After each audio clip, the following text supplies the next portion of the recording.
Hi guys, welcome back to the channel, and have I got an interesting story for you? Let's get into it. In the hills of southern France, there's a basilica most tourists never stumble across. It sits in a quiet town called Saint-Maximin-la-Sainte-Baume, nestled between vineyards and limestone cliffs. But beneath this basilica, hidden in its stone crypt, lies one of Christianity's most mysterious relics, or at least it used to. This is a story of Mary Magdalene's lost relic, the Saint Ampoule, a glass vial said to contain the blood of Christ himself.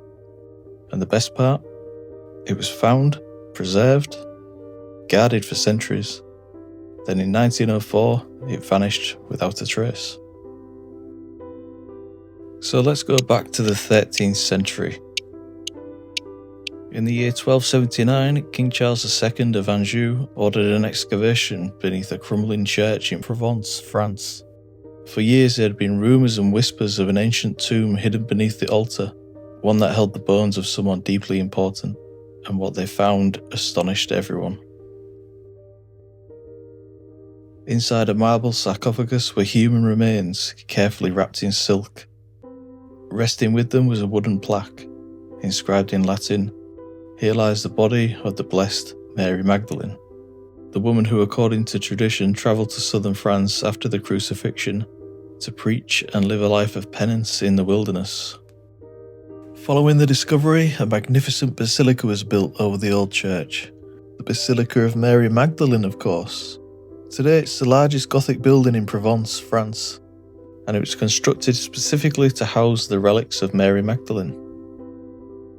The most famous of these is a blackened skull, which is still displayed in the crypt and remains sealed behind bulletproof glass.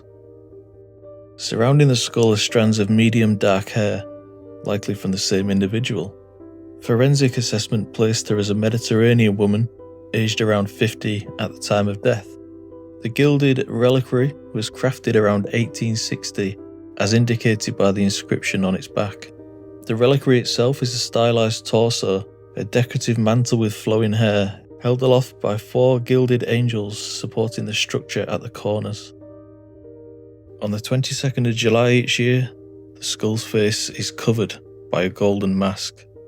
It's then paraded through the streets, accompanied by music, prayer, and pilgrims.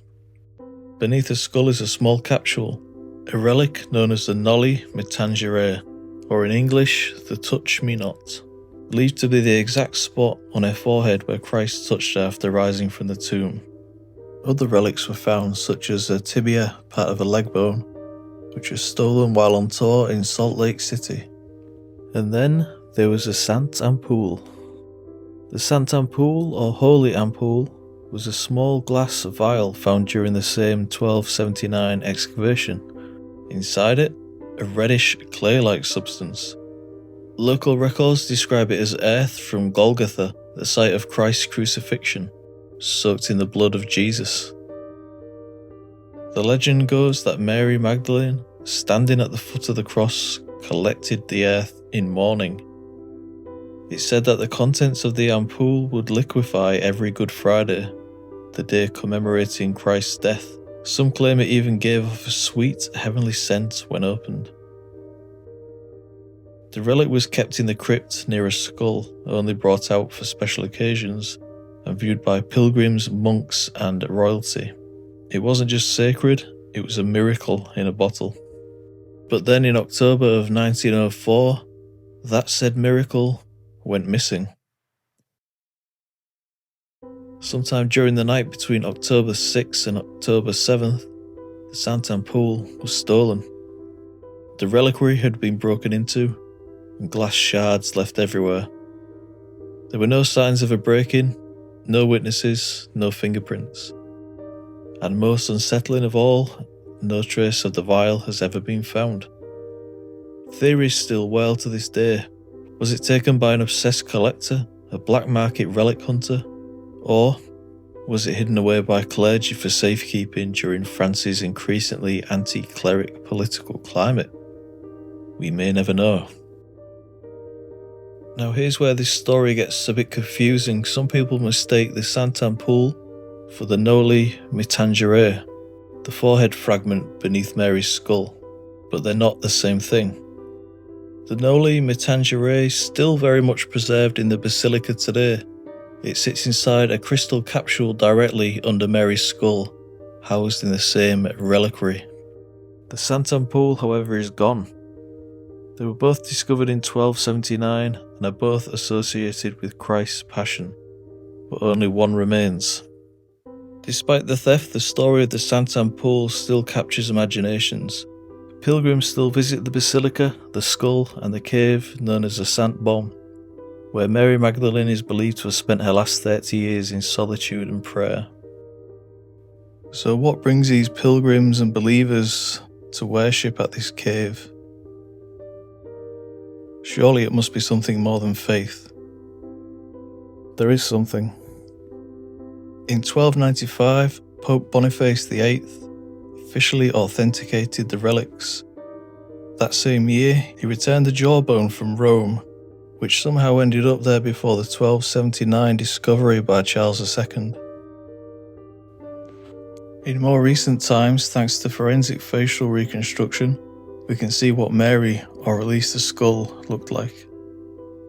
Created by scientists using skull and hair relics believed to be hers, found in the Basilica.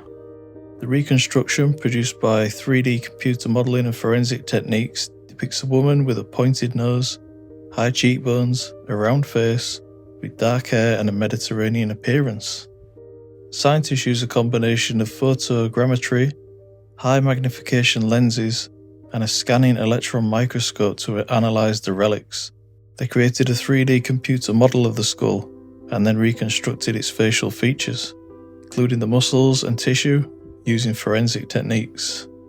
While the reconstruction provides a plausible image of a woman from that time period and region, the authenticity of the relics is still being debated to this day. The mystery of the lost ampoule adds a layer of myth to the legend to what is already one of the most spiritually significant sites in Europe. Even now, some still believe the vial exists, hidden in a vault, a private collection, or maybe still somewhere in the Basilica itself. So what happened to the Sainte-Ampoule? Was it lost forever, or is it still out there, waiting to be found? Whether or not the vial is ever recovered, its story still continues as a testament to the faith, devotion, and mystery that surround the figure of Mary Magdalene. So whatever your religious beliefs are, if you put them to one side, you can't deny that this is probably one of the most impressive relics that exists, and I for one can't wait to pay it a visit. If you enjoy this type of content, don't forget to like and subscribe, it's greatly appreciated. I'll be covering more topics like this in the future. As ever, thank you for listening, and I'll speak to you on the next one. Bye for now.